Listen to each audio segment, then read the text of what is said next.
Vaxtınız xeyirli olsun dəyərli izləyicilər. Sizləri bitkilər haqqında ümumi məlumat səhifəsindən salamlayıram. Bugünkü rubrikamızda tək müəyyən bir bitki haqqında yox, bitkilərimizə qulluq və onların düşən müəyyən xəstəlikləri necə sağaltmaq haqqında sizlərə məlumat vermək istəyirəm. Öz bitkilərimdə etdiyim və bundan bir nəticə aldığım istəyərdim ki, sizin bitkilər də gözəl formada inkişaf etsin və sizin üzünüzü həmişə güldürsün. Bunun üçün çox sadə bir üsul denedim. Bu Arap sabunu deyən bir məhlul var. Bu bildiyimiz kimi bir çoxunuz bəlkə də evdə istifadə edirsiniz.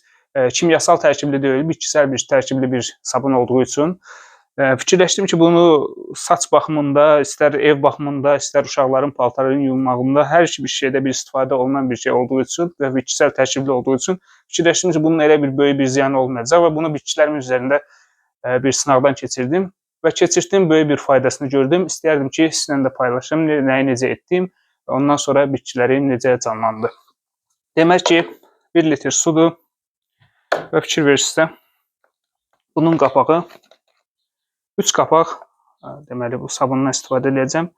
2,5 da edə bilərik. Mən 3 edədim.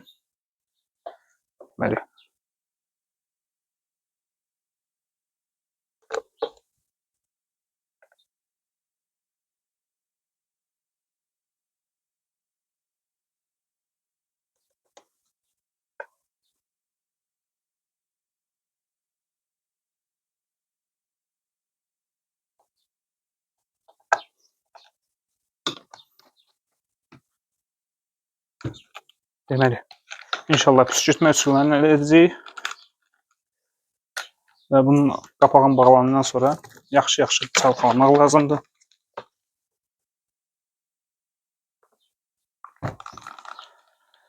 Pitonium bitkisidir. Fikir verirsiniz nə gündədir və siz bunun ilk halını görsəniz daha dəhşətli bir haldır.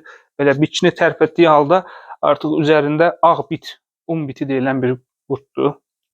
Demək olar üzərində olmuşdu və onunla bir yerdə sansevieria kimi möhkəm gül və onunla bir yerdə kaktus kimi möhkəm gül. Bunların belə üstü dolmuşdu.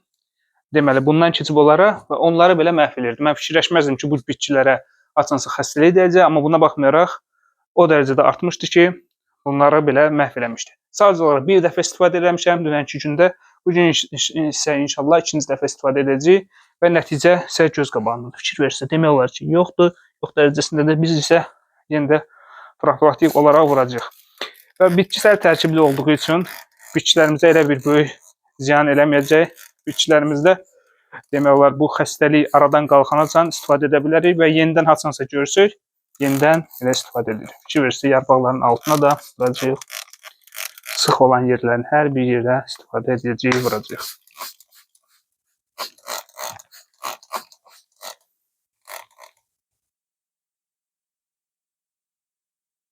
Yəni, haçansa desəydilər ki, kaktusa xəstəlik düşəcək, mən inanmazdım. O dərəcədə yəni.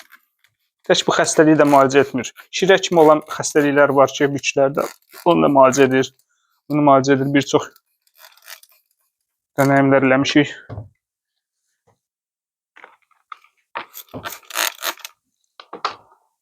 Bu formada. Bunu isə əskini nəm edirik. Daha dərindən yəni getməkdən ötürü bu formada silir.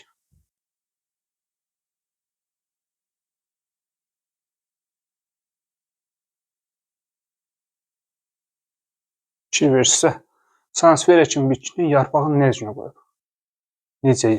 Yəni, məhv edir. Bu da bir praktikadır, gördük. İnşallah edirik. Bundan sonra bitkimiz rahat nəfəs alar, yaxşı bir formaya düşər.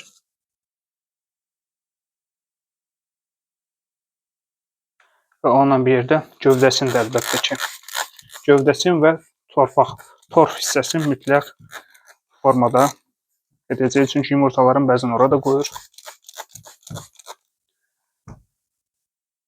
Və dediyim kimi, yəni bitkisel bir form olduğu üçün insan bədəninə, insan dərisinə belə ziyan verməyən bir şey olduğu üçün bitkilərdə istifadə edə bilərik gündə bir dəfə və tam bu xəstəlik aradan qalxınacaq.